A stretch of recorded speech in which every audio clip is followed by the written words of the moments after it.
Friends, मैं teacher Sangeeta Singh.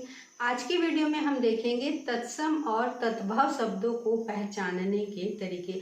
और हमको इनको पहचानना क्यों ज़रूरी है, क्योंकि अधिकतर एग्जाम्स में पूछा जाता है कि तत्सम शब्दों को पहचानिए, तद्भव शब्दों को पहचानिए। तो हमें उस समय ऐसा लगता है कि यही क्या है, तत्सम शब्द है, और यही क्या है जो है वो तद्भव शब्द है। और साथ ही कुछ प्रश्न ऐसे आते हैं जिनमें तत्सम शब्दों को तद्भव रूप में परिवर्तन करने के लिए आ जाता है, और साथ ही तद्भव का किस में परिवर्तन करने के लिए आ जाता है, तत्सम में परिवर्तन करने के लिए आता है।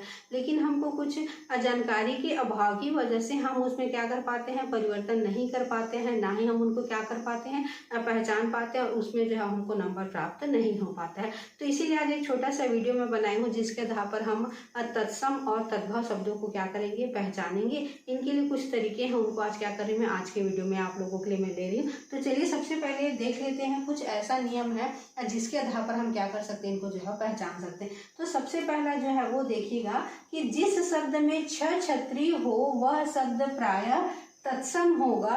तत्सम शब्द का तद्भव बनाते समय छ छत्री या तो ख या छ में बदल जाता है। तो सबसे आसान तरीका है कि जिस शब्द में क्या हो, छ छत्री हो, वह क्या शब्द होगा, तत्सम शब्द होगा। अगर इस तत्सम शब्द को हमको तद्भव में बदलना है तो इस छ छत्री का क्या हो जाएगा, ख हो जाएगा, या तो क्या हो जाएगा, अच्छा हो जाएगा। तो यहाँ पर मैं कुछ उदाहरण यहाँ पर मैं लिख दी हूँ जिससे हमको इसको समझने में क्या होगी, आसानी होगी। तो यहाँ पर देखिए, ये पक्षी है, छ छत्री का यहाँ पे लगा हुआ है, तो यह क्या है, तत्सम शब्द है।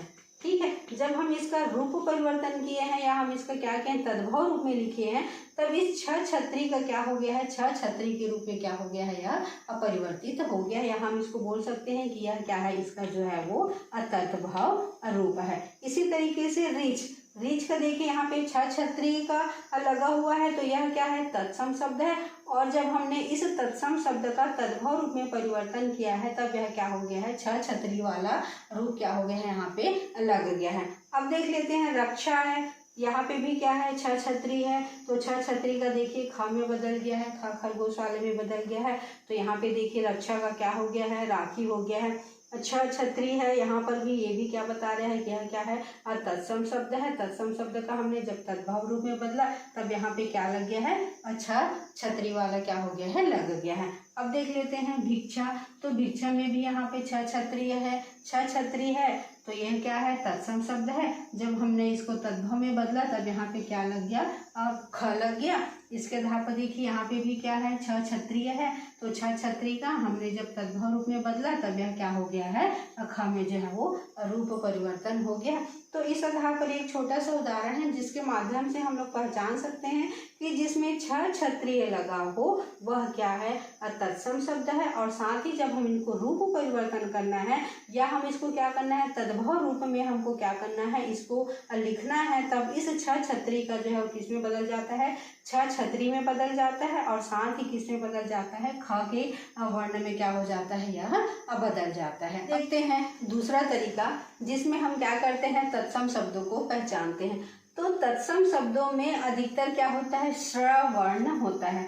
और जब इस तत्सम शब्दों का जब हम तद्भव रूप में परिवर्तन करते हैं या तद्भव बनाते हैं तब इस श्र का जो है वो किस में बदल जाता है, श में क्या हो जाता है, बदल जाता है। यहाँ पे देखिए, यहाँ पर मैं कुछ उदाहरण लिख दी हूँ, जैसे श्रावण, तो यहाँ पे श्रावण का किस में बदल गया है, जो है वो श सरौते के में क्या हो गया है, बदल गया। श्रावण का क्या हो गया है, सावन हो गया है। इसी प्रकार से श्रेष्ठी, यह श्र का जो है वो रूप किस में बदल गया है, स में जो है वो बदल गया है। श्रृंगार, तो श्रृंगार श्री का यहाँ पे क्या बदल गया है, यहाँ पे भी क्या बदल गया है, स के रूप में क्या हो गया है, यह बदल गया। ये देखिए श्र श्रृंग, श्रृंग का किस में बदल गया है, स में जो है वो बदल गया।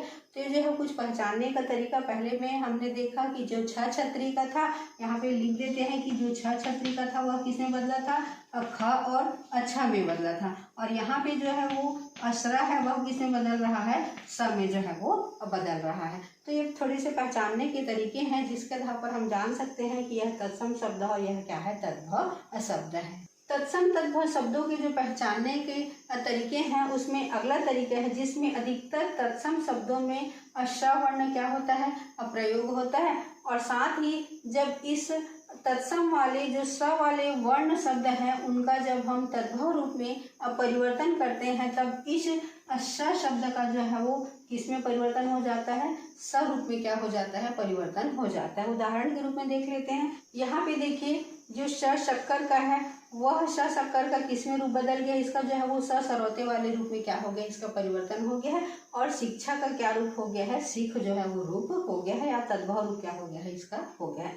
आगे देख लेते हैं शुकर। तो शुकर का देखिए यहाँ पे स शक्कर का जो है वो किसमें परिवर्तन हो गया है, स सरौते में इसका रूप परिवर्तन हो गया है। और साथ ही शुकर का तद्भव रूप क्या हो गया है, असुअर हो गया है। उसी तरीके से आगे देखते जाते हैं। अशाक का क्या हो गया है, अशाक तद्भव रूप हो गया है। श्वशुर का तद्भव रूप क्या हो गया है, ससुर हो गया है। शुंड का जो तत्सम शब्द है उसका तद्भव रूप में क्या हो गया है, अशुंड हो गया। उसी तरीके से असाप जो है, असाप जो तत्सम शब्द है इसका जब हमने तद्भव रूप लिखा तब यह क्या हो गया है, शराब हो गया है। साथ ही सैया, तो ये सैया का तत्सम शब्द का तद्भव रूप क्या हो गया है, असेज हो गया है।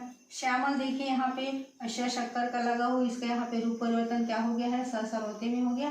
और श्यामल तत्सम का रूप क्या हो गया है, सांवला तद्भव के रूप में हो गया है। और आगे देख लेते हैं शुष्क। शुष्क यहाँ पे भी क्या है, स शक्कर का है, इसका रूप परिवर्तन होकर के क्या हो गया है, स हो गया। और शुष्क तत्सम का जो है वो असूखा तद्भव में क्या हो गया है, रूप परिवर्तन हो गया है। तो ये छोटे छोटे जो तरीके होते हैं जिनके आधार पर हम तत्सम और तद्भव को क्या कर सकते हैं, पहचान सकते हैं। तत्सम तद्भव पहचानने के अगले तरीके में है, अधिकतर तत्सम शब्दों में श वर्ण का क्या होता है, प्रयोग होता है। जैसे पौष, यहाँ पे देखिए श षटकोण का क्या हुआ है, प्रयोग हुआ है। साथ ही विष्ण, यहाँ पे भी विष्ण में भी क्या हुआ है, श षटकोण का क्या हुआ है, प्रयोग हुआ है। पृष्ठ, पुष्कर, वाष्प, मिष्ठान, मूसर, तो ये पहचानने के तरीके हैं। इस श के आधार पर हम क्या कर सकते हैं, पहचान सकते हैं कि ये जो दिया हुआ शब्द है वह कौन सा शब्द है, तत्सम शब्द है। पांचवा तरीका पहचानने का, तत्सम शब्दों में वह वर्ण होता है जो उसके तद्भव रूप में किसमें बदल जाता है, ब में बदल जाता है। तो यहाँ पे देखिए तत्सम लिख दी है एक साइड और एक तरफ में क्या लिख दी हूँ, तद्भव करके लिख दी हूँ। तो यहाँ पे देखिए क्या लिखा हुआ है, वानर। यहाँ पे व क्या है, आपका तत्सम रूप है। तो यहाँ पे देखिए वानर तत्सम रूप है, तो इसका जब हमने तद्भव रूप बनाया तब यह क्या बन गया, ब से क्या बन गया है, बंदर बन गया है। साथ ही देखिए वणिक, वणिक का क्या बन गया है, तद्भव रूप बनिया। और वत्स का तद्भव रूप क्या बन गया है, अब बच्चा बन गया है। यहाँ पे देखिए जितने भी व है उनका किसमें रूपो परिवर्तन हो गया है, ब में क्या हो गया है, रूपो परिवर्तन हो गया है। वधु का क्या हो गया है, बहु हो गया है। साथ ही वट तत्सम शब्द का क्या हो गया है, अब बड़ जो है वो तद्भव रूप हो गया है। वृद्ध तत्सम शब्द का जो है वो अब बुढ़ा तद्भव रूप हो गया है। वर यात्रा का जो तत्सम शब्द है उसका जो है वो तद्भव रूप क्या हो गया है, बारात हो गया। यहाँ पे देखिए जितने भी व दिए गए हैं सबका क्या हो गया है, ब रूप में क्या हो गया है, परिवर्तन हो गया है। पहचानने का छठा तरीका, तत्सम शब्दों में त्र, त्रिशूल और र ऋषि वर्ण का क्या होता है, प्रयोग होता है। यहाँ पे देखिए जैसे पित्र, पत्र, मित्र, नित्य और राजपुत्र। तो यहाँ पे देखिएगा त्रि, त्र, त्र, त्रि और त्र, ऐसे त्र और रि वर्ण शब्दों का क्या हुआ है, प्रयोग हुआ है। तो इसके आधार पर हम पहचान जाएंगे कि जितने भी शब्द दिए हैं वह कौन से शब्द हैं, तत्सम शब्द हैं। तो हम सारे रूप में देख लेते हैं कि तत्सम और तद्भव को जब रूप परिवर्तित किया जाता है तो किन चीज़ों का हमको जो है वो ध्यान रखना चाहिए। तत्सम शब्दों में अधिकतर क्या होते हैं, छ छत्री होते हैं। और जब इनका तद्भव रूप में परिवर्तन किया जाता है तो छ छत्री का क्या हो जाता है, छ छत्री हो जाता है। और साथ ही क्या हो जाता है, ख हो जाता है।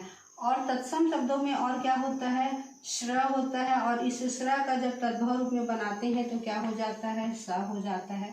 साथ ही स शक्कर होता है अधिकतर तत्सम शब्दों में, और इस श का क्या हो जाता है, इसका भी जो है वो श हो जाता है। अधिकतर तत्सम शब्दों में जो है वो स षटकोण का होता है। अधिकतर तत्सम शब्दों में जो है वो व का क्या हो जाता है, ब हो जाता है। और उसके बाद जो है वो तत्सम शब्दों में, तत्सम शब्दों को जो पहचानने का जो अंतिम तरीका है उसमें क्या है, त्र और रि। अधिकतर जो है वो त्र और री शब्दों का क्या किया जाता है, प्रयोग किया जाता है। तो ये थे कुछ छोटा सा पहचानने का तरीका, जिसके आधार पर हम क्या कर सकते हैं, तत्सम और तद्भव शब्दों को क्या कर सकते हैं, पहचान सकते हैं। साथ ही अगर मान लीजिए परिवर्तन करने के लिए आता है कि तत्सम शब्दों को तद्भव रूप में बदलिए या तद्भव शब्दों का किस में बदलिए, तत्सम रूप में परिवर्तन कीजिए। तो अगर हमको ये कुछ जो तरीके अगर मालूम रहेंगे तो हम आसानी से क्या कर सकते हैं, इनके रूपों को क्या कर सकते हैं, परिवर्तन कर सकते हैं। और साथ ही मान लीजिए कॉम्पिटिटिव एग्जाम्स में अगर हमको पहचानने के लिए आएगा कि कौन सा तत्सम है और कौन सा तद्भव शब्द है, तो हम इन तरीकों को अगर हमको मालूम रहेगा तो हम उनको क्या कर सकते हैं, आसानी से इसको जो है वो पहचान सकते हैं। तो ये था आज का वीडियो। अगर आज का वीडियो आप लोगों को पसंद आया होगा तो मेरे चैनल को सब्सक्राइब कीजिएगा और साथ ही वीडियो को लाइक कीजिएगा, कमेंट कीजिएगा और सब्सक्राइब कीजिएगा।